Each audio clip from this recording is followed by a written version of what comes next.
So the crypto prices held steady today as the US Senate advanced a deal to end the government shutdown, improving investor sentiment slightly, though caution remains.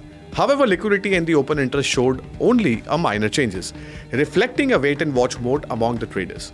Analysts expect the shutdown resolution could act as a short-term catalyst for recovery across the digital assets. So, speaking about the global crypto market cap, which slipped 0.4% to $3.6 trillion, while the Bitcoin was hovering close to around $105,350, down by 1%. Ethereum, the second largest crypto, fell by 1.5%, was at $3,560. While the XRP edged higher by 1.2% to trade at $2.5. Solana Sol declined by 1.2%, was at $165. Data from the CoinGlass showed the total liquidations over the past 24 hours has dropped by 6%, was nearly $340 million, while the open interest across the crypto markets decreased 2% to $145 billion.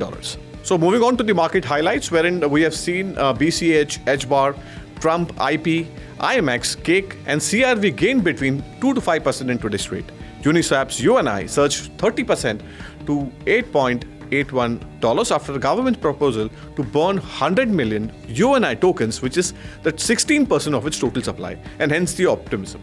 Fetch.ai, which is the FET, rose 10% to $0.37, boosted by the investor rotation into the AI-related tokens ahead of the Nvidia's earning, which is close to around November 19th. Strategy, which is a Michael Saylor strategy, added 487 bitcoins at an average price of $102,557, bringing total holding to 641,692 BTCs, worth $47.54 billion, averaging still is close to $74,000 mark.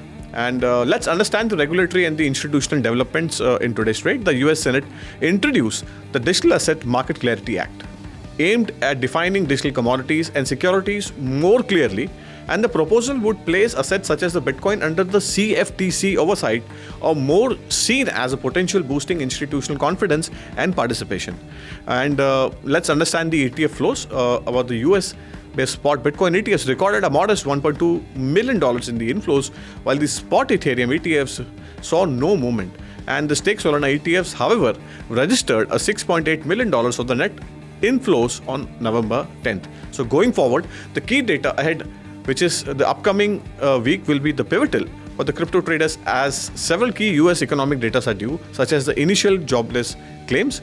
A higher claim could signal labor market weakness, raising hope for the potential Fed rate cut, a short-term positive for the markets going forward. And the October CPI number, which is due on Thursday itself, the inflation data will indicate how sticky prices pressured remain, and higher inflation could be mildly bearish for the risk assets. So the PPI and the retail sales data, which is due on Friday, this will offer further insight into the inflation and the consumer spending trends shaping near-term market sentiment. That's all there is in this Coin Monitor. Keep watching 3.TV. Thank you.